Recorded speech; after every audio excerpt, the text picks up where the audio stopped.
o tema é importante, claro que é, porque quando a gente fala de posse, nós estamos falando de transações imobiliárias. Eu costumo dizer que pode ser a crise que for, mas o sujeito tem que morar em algum lugar, seja de aluguel, ou seja, como proprietário, o sujeito tem que se alimentar. Então, pode ter a crise que for no país, mas o sujeito precisa morar em algum lugar, ou de aluguel, ou comprar a residência, a propriedade, mas ele precisa, não tem jeito, precisa dormir em algum local. Diminuir a situação financeira, as condições financeiras, ele vai alocar num lugar menor, mas precisa morar também, precisa ter um local para poder realmente descansar. Então, é um mercado que é necessário, né? É um serviço essencial, eu costumo dizer, moradia, não tem jeito, tanto a moradia como a alimentação. Mas quando eu tenho a posse, o que eu tenho? Vamos conversar sobre isso. Então vamos lá, já! Olha o tema de hoje aí no material. Ações possessórias, tá? Ações possessórias, o que é isso? Quando eu tenho a posse, nós conversamos em outros programas também, que quando eu tenho a posse, no Brasil, eu tenho que ter o domínio. Professor, o que é domínio? Domínio é o registro. Você deve ter ouvido falar que só é dono quem registra. Como que funciona isso, professor? Quando eu falo de registro público, o seu imóvel, o Código Civil, ele trata desse assunto, acima de 30 salários mínimos, a escritura, o documento deve ser público, ou seja, deve ser feito, uma escritura pública deve ser feita no tabelião de notas. Tabelião, ele faz escritura de inventário, escritura de compra e venda, escritura de doação, diferentemente do cartório. O cartório de imóveis é por competência, é por região, não é você que escolhe, é o próprio imóvel que está dentro de uma competência que vai ser daquele determinado cartório. Então, uma determinada região, 8º cartório, Rua Genebra, 18º cartório, outra região. Então não é você que vai escolher. O tabelião, sim. Você tem vários tabeliões e você vai escolher dentro da sua cidade, dentro do seu município, você vai escolher o tabelião de notas para fazer a sua escritura pública. Por isso dizem que quem é oficial, dono do cartório de imóveis, realmente o cliente dele não tem como fugir, tem que ser lá, é por competência. Já o tabelião, vai aquele tabelião que trata bem seus clientes, que consegue realmente uma clientela maior, porque ele necessita dessa clientela, porque não é competência. Você pode escolher qualquer escrevente para fazer a sua escritura pública. Dentro disso, eu quero te falar que nós temos a chamada matrícula. Matrícula após 1973. Antes de 1973, era conhecido como transcrição. Professor, o que é isso? É o documento, é o RG da propriedade. Toda propriedade tem um número de matrícula ou de transcrição antes de 73. Ah, professor, mas a minha não tem o número de matrícula, então ela não tem registro. Mas com certeza, essa propriedade, se você fazer um levantamento anterior, né, um levantamento histórico, você vai encontrar algum registro, ou seja, a transcrição. Ah, não tem matrícula, mas com certeza tem uma transcrição, tem a chamada área maior, fração ideal, alguma história tem que ter um registro em algum lugar. O que ocorreu muito em alguns estados, é a mudança de competência de cartório. Ou seja, aquele cartório que você foi procurar, que é a atual competência daquele bairro, daquele município, ele é a atual competência, mas de 20 anos para cá, 20 anos para trás era de outro cartório, o seu imóvel era de outro cartório, era de competência de outro cartório de imóveis. Então isso precisa ser investigado através de certidões, certidão vintenária, certidão de propriedade, certidão de transcrição, tá? Isso você consegue com facilidade nos cartórios de registro de imóveis. Hoje você consegue até pela internet solicitar e é entregue na sua casa, no seu escritório. Olha que interessante. Dentro do direito de propriedade, é importante a gente falar que posse, muitas vezes no Brasil, não é a mesma coisa que domínio. Domínio é o registro propriamente dito, é o seu nome, está lá no cartório de imóveis, naquela matrícula que eu te falei. Quando eu falo de escritura pública, quando eu falo de registro imobiliário, é importante falar do princípio da continuidade. Todo ato de compra e venda, divórcio tem que ser registrado, separação tem que ser registrado na matrícula. Todos os acontecimentos que ocorrem e realmente geram uma mudança de dono, de proprietário naquele imóvel, tem que registrar, tem que averbar lá na matrícula do imóvel. Então tem que mencionar essas informações. Ah, foi feito o inventário, tem que registrar esse inventário lá no documento, na matrícula. É importante ter essa sequência. Quando nós falamos de uso capião, é um título originário, é um título novo, né? Vai ser aberta uma matrícula nova. Nós temos duas formas de adquirir propriedade. Originária, que é através do uso capião, e existem várias ações de uso capião. Nós temos o extraordinário, o ordinário, o coletivo, o constitucional. Temos aí o uso capião domiciliar, uma novidade. Depois você verifica, é muito interessante esse uso capião domiciliar. é aquisição, é alienação originária, aquisição de propriedade originária. Depois nós temos a aquisição de propriedade derivada, que é o ato de compra e venda, promessa de compra e venda, esses contratos em espécie, seja particular ou público. Então nós temos duas formas de adquirir propriedade. Originária através de uso capião e derivada através de negociações imobiliárias, que é o que sustenta o mercado aí. Então vamos lá, dentro disso eu preciso te falar que nós temos duas teorias sobre a posse. Primeira teoria, vai para o material. Dentro dessas duas teorias da posse, nós temos a primeira, conhecida como a teoria subjetiva clássica. Essa teoria foi desenvolvida por Savigny, tem que fazer biquinho, hein? Savigny. Savigny é o sujeito que criou essa teoria. Volta para o professor aqui. Segundo a teoria subjetiva clássica de Savigny, posse é você ter o corpo e o ânimos. O corpo, a presença na posse, você tem que estar na posse. Segundo a teoria subjetiva de Savigny, só é proprietário, só tem a posse quem está na posse. Não tem aquele negócio, não, o proprietário é quem está no domínio, quem está na escritura. Segundo essa teoria, não. Proprietário é aquele que tem intenção de ser dono, igual no uso capião que a gente falou sobre os requisitos, o ânimos da posse e também o corpus, ou seja, a presença física. Essa teoria ela é importante, conhecida também no mundo jurídico, mas ela não é utilizada por nós, pelos brasileiros, pela legislação brasileira. A teoria que é utilizada é a segunda. Vai para o material. Teoria objetiva de Ehring, essa sim é utilizada, né? Utilização econômica, essa é a teoria utilizada. Você precisa saber isso, precisa ter esse conhecimento. Você conversar com o cliente, é importante você trazer o fundamento para o que você está falando. Então essa teoria objetiva, que é a teoria da posse utilizada pela legislação brasileira, segundo Ehring, essa teoria só é dono quem tem um domínio, ou seja, quem tem um nome lá no cartório de imóveis. E existe para essa teoria a posse direta e indireta. O que é a posse direta? O professor está com o controle na mão. Nesse momento eu sou dono desse controle? Não. Esse controle, na verdade, é do conselho, né? Do conselho regional. Então não é meu. Mas quem tem a posse nesse momento? Sou eu, posse direta. Quem tem a posse indireta? O conselho. Então, essa teoria ela divide posse direta e indireta. Essa teoria ela reconhece que é possuidor também o locatário, ou seja, quem assinou um contrato de locação. O comodatário, ou seja, quem assinou o contrato de comodato. Então, a posse não é só quem tem um nome na escritura pública no registro. Segundo a teoria, que é a teoria reconhecida no Brasil, tem a posse quem tem a posse direta, quem está ali na propriedade fisicamente naquele momento. E quem não está fisicamente na propriedade, mas tem o seu nome lá no cartório de imóveis, é proprietário também? Também.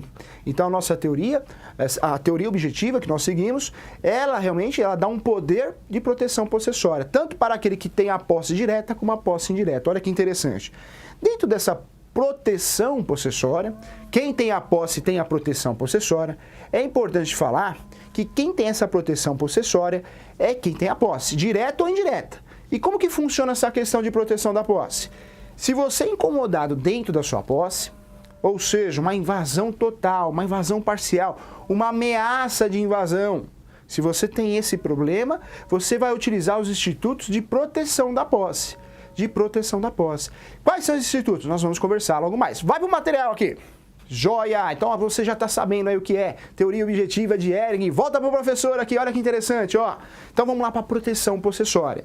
Dizem, né, existe uma doutrina italiana, se você passar a sua posse, você tem a propriedade no seu nome, o domínio, você faz um contrato de locação, segundo a teoria que nós seguimos, você passa de mais, a teoria italiana e outras teorias, né, outras doutrinas, você passa mais de 160 efeitos da posse. Então quando você aluga a sua propriedade, você está passando efeitos da posse, né? Então cuidado aí com o que você aluga, porque você está passando efeitos, poderes da posse também. Então vamos lá, o que determina isso? Volta para o material aqui, vamos lá, material de apoio. O artigo 1196 adotou a teoria objetiva, como nós falamos. De acordo com a teoria objetiva, pode haver a bipartição da posse, a coexistência da posse direta e da indireta sobre o mesmo bem. Volta para o professor, então deu para entender, hein? Professor, quantas teorias nós temos de posse, né? Mercado imobiliário é posse, a gente só fala de posse. Propriedade, nós temos duas, subjetiva e a segunda objetiva. Qual que nós utilizamos? Objetiva, Ehring. Primeira, Savigny, né? Tem que fazer biquinho para falar Savigny. Vamos lá, proteção da posse, volta para o material aqui. Quando eu falo em proteção da posse, você que quer estudar em casa, para ampliar o seu conhecimento, dá uma olhadinha no Código de Processo Civil, no nosso atual Código de Processo Civil. Um dos efeitos da posse é justamente o direito aos interditos possessório, ou seja, as ações possessórias, tema da aula de hoje, como previsto nos artigos 1210 e 1211 do Código Civil. Dá uma olhadinha lá, é importante você ter o chamado vademécum. O que é isso, professor? É o conjunto de várias legislações dentro do mesmo livro. É importante você que trabalha com corretagem de imóveis, você que é dono de imobiliária, com certeza ter esse material lá no seu escritório, em cima da sua mesa, porque é importante. Você tá, não, queira ou não queira, você está mexendo com o direito, você está mexendo com bem, né, bem móvel, bem imóvel, então você tem que ter o código, tem que estar atualizado, tem que ter amizade aí com o escritório, uma parceria, tem que ter, é importante para o seu sucesso, tá bom? Vamos lá, vamos falar dessas ações possessórias, essas proteções possessórias. Quais são, professor? Então vamos falar. Vai para o material. A ação de reintegração de posse é uma ação possessória. Nós temos uma segunda ação, manutenção da posse. Temos a terceira, interdito proibitório. Volta para o professor que ele vai explicar tudo isso para você com muito carinho. Quando eu falo de ação de reintegração de posse, é porque ocorreu o esbulho. Professor, o que é esbulho? É a perda total da posse. Professor, não é ação de despejo? Cuidado, hein? Lá na aula de ações locatícias, que é um outro tema, por isso você não pode perder, é importante você acompanhar a sequência do nosso programa. Ações locatícias envolvem as ações de contrato de locação. As ações locatícias, nós temos a revisional, ou seja, o inquilino, o proprietário acha que o aluguel que o proprietário acha que o inquilino está pagando um aluguel muito baixo, abaixo do mercado. E aí ele entra com uma ação revisional de aluguel. Revisional para aumentar ou diminuir. Ou o inquilino fala, não, esse proprietário está cobrando muito.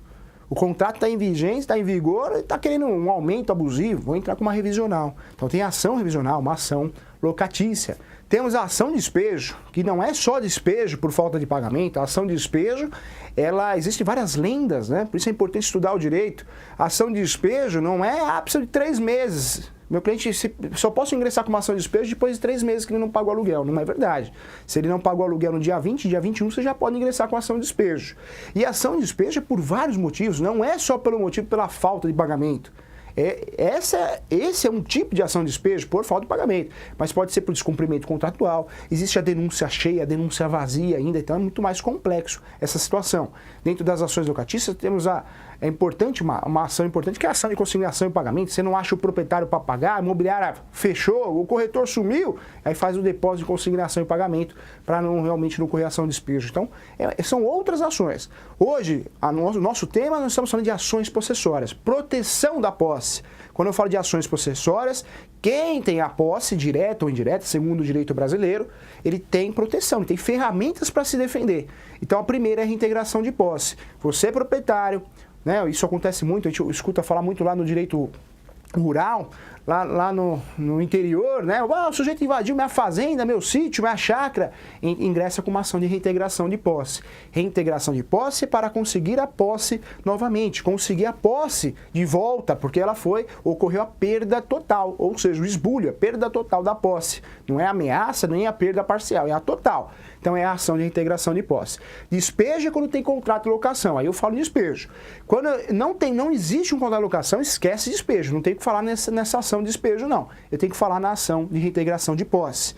E professor, se for um contrato de comodato, é a ação de reintegração de posse. Comodato é um empréstimo gratuito.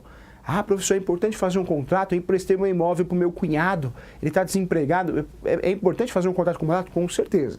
Porque se ele não devolver a propriedade, você consegue ingressar com uma ação que chama reintegração de posse, porque é essa ação que realmente é a medida cabível, a medida utilizada para a ação de reintegração de posse. Então, reintegração de posse contra comodato. É importante você saber quando ocorre esbulho. Nós temos uma segunda medida judicial, que é a manutenção de posse. Manutenção de posse, não houve a perda total, mas a perda parcial. Conhecido, né? E aí tem muita gente que complica, tem doutrinador que fala sobre isso 5, 6 páginas. Então a gente está resumindo aqui, olha que coisa gostosa de aprender de forma didática aí. Quando eu falo de manutenção da posse, eu estou falando da turbação, é a perda parcial da posse. Esbulho, total, perda total. Turbação, a perda parcial. Só que muda a ação. Então vamos dizer que você tem uma fazenda, não perdeu a fazenda inteira, o sítio, a casa. Perdeu só parte do terreno, é turbação. E aí a ação manutenção de posse. Olha que interessante, manutenção de posse e manutenção da posse, como alguns doutrinadores utilizam também, tá? Esse é o nome correto da ação. Professor, acontece isso, claro, principalmente nas casas litorâneas, né? Você compra a casa de praia é um barato, né? O sujeito compra a casa na praia, primeiro ano ele vai todo final de semana, feriado, segundo ano ele vai uma vez por mês, terceiro ano ele vai uma vez por ano, cada 2 anos. E aí larga a casa lá, enjoa da casa. Aí chega lá, tem um cavalo, tem uma família, e aí, o que você tem que fazer? Primeira coisa é fazer um boletim de ocorrência da delegacia mais próxima. E depois ingressar com uma ação de reintegração de posse para conseguir recuperar a propriedade nessa casa litorânea. Acontece muito no litoral brasileiro aí, né? Então a gente sabe disso. Nós temos uma terceira medida, são 3 ações, hein? Quando eu falo de ações possessórias, reintegração de posse, manutenção de posse e interdito proibitório. Interdito proibitório, você não sofreu a perda total ou parcial da posse, mas uma ameaça. Não aconteceu, mas pode acontecer.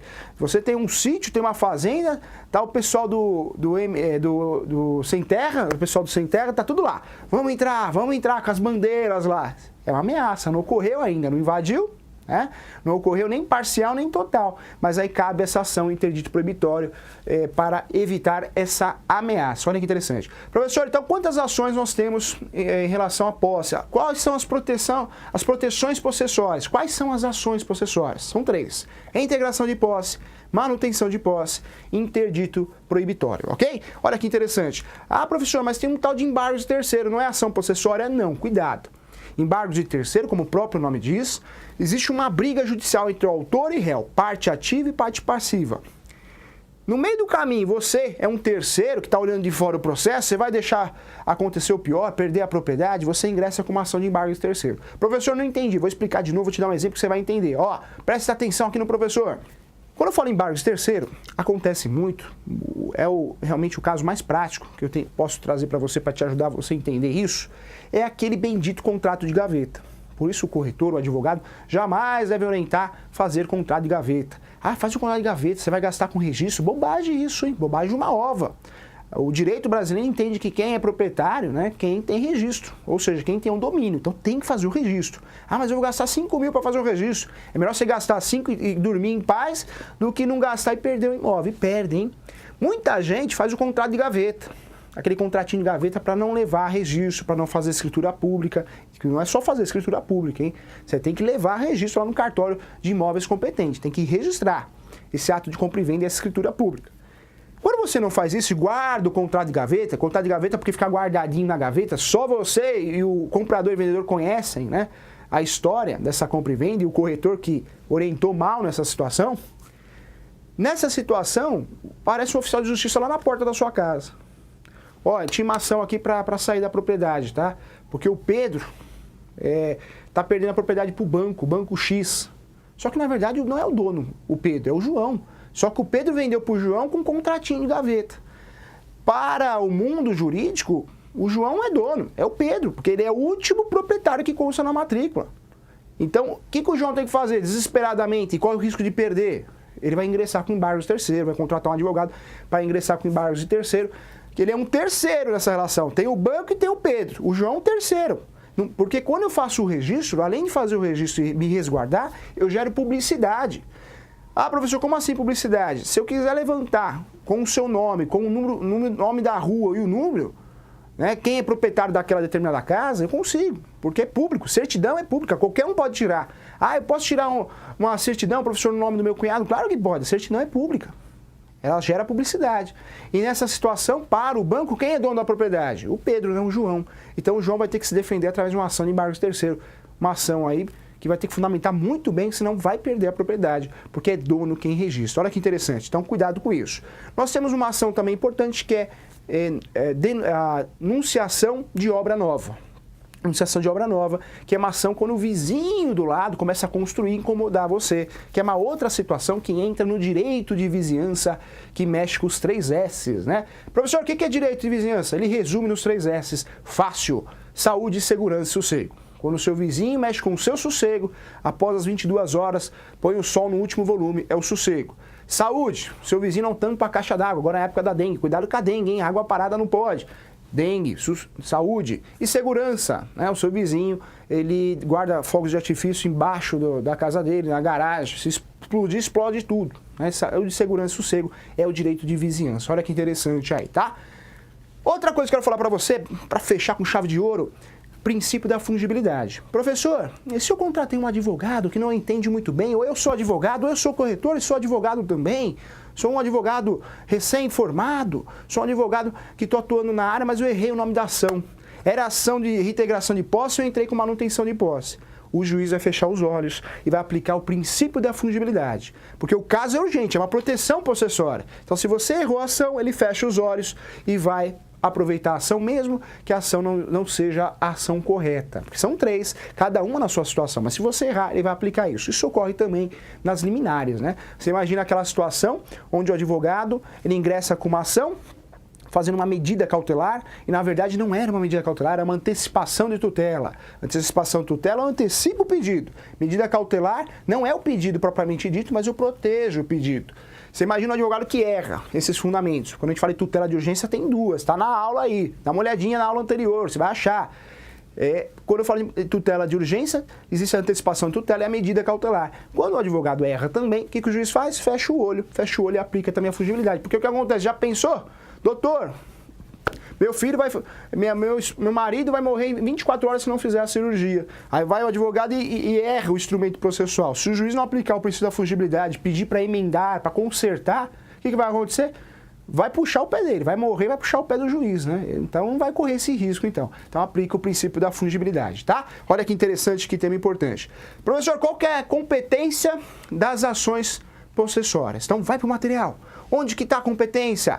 Tendo por objeto coisa móvel, é outra coisa, né? A ação possessória deve ser ajuizada no foro, ou foro, que é a mesma coisa, do domicílio do réu. Quando é bem imóvel, sempre o domicílio do imóvel, tá? Tá lá no artigo 95 do Código de Processo Civil. Lembrando que o Código de Processo Civil, agora teremos um novo Código de Processo Civil, já tem uma palestra aí à sua disposição no ponto de partida e vamos trazer esse tema importante também no nosso Questão Direito, tá bom? Olha que interessante. Chega o grande momento que eu gosto muito, que é a questão X. Roda a vinheta!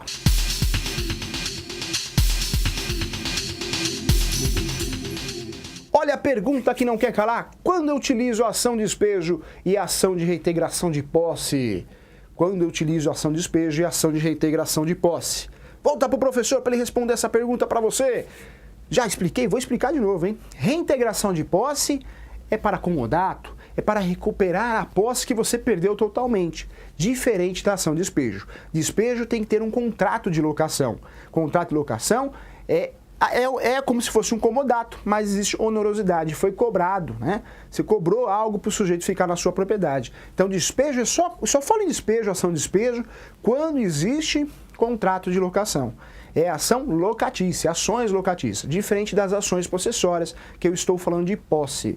Então, jamais eu vou utilizar a ação de despejo numa situação que é uma reintegração de posse. Então, cuidado, hein? Cuidado, não pode errar. Hoje você precisa saber, hoje numa conversa, se o seu cliente conversa com você, vou ter que entrar com uma ação de reintegração de posse, mas você é corretor, fez uma transação imobiliária de uma locação. Você fala, não é reintegração de posse, é uma ação de despejo. A reintegração de posse é uma outra situação, porque existe um contrato de despejo. Ó, beleza, você mostrando aí conhecimento pro seu cliente, ganhando a confiança dele. Olha que beleza, tá? Vamos lá, pergunte ao professor. Roda a vinheta!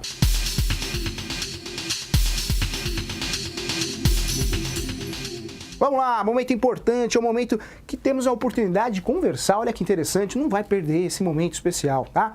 Venho recebendo vários elogios, vários telespectadores do nosso programa. Agradeço muito você que vem acompanhando, além para te qualificar. Fico muito feliz, porque você não sabe o trabalho que dá para a direção desse programa e para mim, para apresentar esse programa, resumir o tema em meia hora com muito carinho para você. Então vamos divulgar no WhatsApp, vamos divulgar, manda para o colega corretor no WhatsApp, é importante, olha aí, dá uma olhada aí nesse programa, né? Manda também no Facebook, vamos divulgar, é importante divulgar para a continuidade desse programa. Quanto mais audiência, mais pergunta boa, mais tema bom, né? Então é excelente, quanto mais audiência, melhor. É de forma gratuita e espontânea que eu estou aqui, com muito prazer para te ajudar com o apoio aqui dessa direção, essa boa direção e do presidente Viana, tá bom? Então vamos lá. Primeira pergunta, hein? Essa boa, ó, do Rio de Janeiro, olha que bacana. Marcelo Souza, Rio de Janeiro, um grande abraço para você, Marcelo, Rio de Janeiro, hein? Bacana. Eu tenho um apartamento com um contrato de gaveta. Posso dizer que eu não sou o dono deste imóvel? Bacana, Marcelo, vamos conversar aqui. Vem cá, a sua pergunta vai servir para os colegas também. Marcelo, eu sei que se você tem um contrato de gaveta, você fala, não, eu sou o dono, comprei. Mas isso, perante aos olhos jurídicos, né, ao mundo jurídico, só é dono da propriedade quem tem um registro. Ah, professor, você está me assustando falar assim, né? Eu preciso ser sincero com você. Só é dono, só tem realmente uma proteção em relação à sua propriedade quem tem um registro lá no cartório de imóveis. Sabemos que na prática, muita gente, o brasileiro tem esse costume de fazer contrato de gaveta. Por vários motivos. Primeiro porque a documentação está enrolada. A documentação deveria ser feito um inventário, só que o inventário morreu um monte de gente, não acho os herdeiros, e aí um dos herdeiros acaba vendendo. Ou outra coisa que ocorre também, não vou registrar para economizar esse valor, porque eu não tenho dinheiro para gastar lá no cartório de imóveis. Então os motivos são esses, a maioria dos motivos. Mas é importante você saber que você tem que ir atrás desse registro, é importante para a sua segurança. Esse contrato de gaveta, numa eventual ação contra o último proprietário, você vai ingressar com uma ação de embargos de terceiro. É uma ação, não deixa de ser uma proteção. Mas se você tem a posse no seu nome, você tem direito às ações possessórias, que é uma proteção muito bem vista, né? Está seguindo aí o princípio da função social da propriedade. Então, regularize esse imóvel. Quando esse imóvel não tem jeito de regularizar, qual que é a grande saída? O uso capião, a ação de uso capião. Cuidado com aquela ação de adjudicação compulsória. Muitas vezes o advogado fala, vamos ingressar com uma ação de adjudicação compulsória que vai resolver. A adjudicação compulsória é uma ação de obrigação de fazer. E ela é uma ação traiçoeira muitas vezes, porque você ingressa com uma ação, com esse contratinho de gaveta, você ingressa com a ação de adjudicação compulsória. Consegue êxito na ação, a procedência da ação, mas depois não consegue registro. Então a melhor ação para regularizar um imóvel muito enrolado é a ação de uso capião. Aí precisa analisar qual uso capião, se você está mais de 15 anos na posse, se tem título de boa-fé, formal de partilha, esse contrato mesmo, então você tem, dá para ingressar com uma ação de uso capião extraordinário e cai de 15 para 10 anos. Uso capião extraordinário é uso capião do Timaya, pode tudo, assiste lá no nosso programa Ação de Uso Capião, que você vai entender o que eu estou falando e vai te ajudar, tá bom? Um grande abraço aí, obrigado pela pergunta, excelente pergunta, hein? Vamos lá, outra pergunta também do nosso Marcelo, então, Marcelo de novo aqui, bacana, Marcelo. Professor Júlio, tenho aprendido muito com as suas aulas. Terminei o curso de TTI no Rio de Janeiro e terei que ingressar no mercado. Tenho certeza que com o conteúdo das suas aulas estarei muito mais preparado para operar. Muito obrigado, um elogio. Ô Marcelo, eu agradeço muito, né? Infelizmente na vida é difícil a gente receber elogio, a gente recebe muitas críticas, né? Então fico muito feliz por esse elogio aqui no programa mesmo. E a direção por ter mandado aqui, a gente fica feliz aí, renova, com certeza, né? Como diz o Silvio Santos, o ser humano critica muito. Tinha um careca e esse careca ele era filósofo, ele era professor, ele era formado em contabilidade, só que todo mundo chamava ele de careca na rua. Então ele tinha 15 profissões, era bom em tudo que fazia, mas todo mundo chamava ele. Quando eu ia procurar ele, você conhece o professor de filosofia? Você conhece o contador? Não conheço não. Se alguém fosse perguntar, você conhece o careca? Mora na rua, número 32. Então, é importante isso. Fico muito feliz, tá? Sucesso, boa semana para todos. Agradeço quem acompanha. Vamos divulgar esse programa. É a chave do sucesso aí, realmente, para nós, porque quanto mais você divulgar o programa, mais audiência, mais pergunta boa e mais sugestão. Um grande abraço do professor Júlio. Bom final de semana, boa semana, tem feriado, hein? Tchau, fui!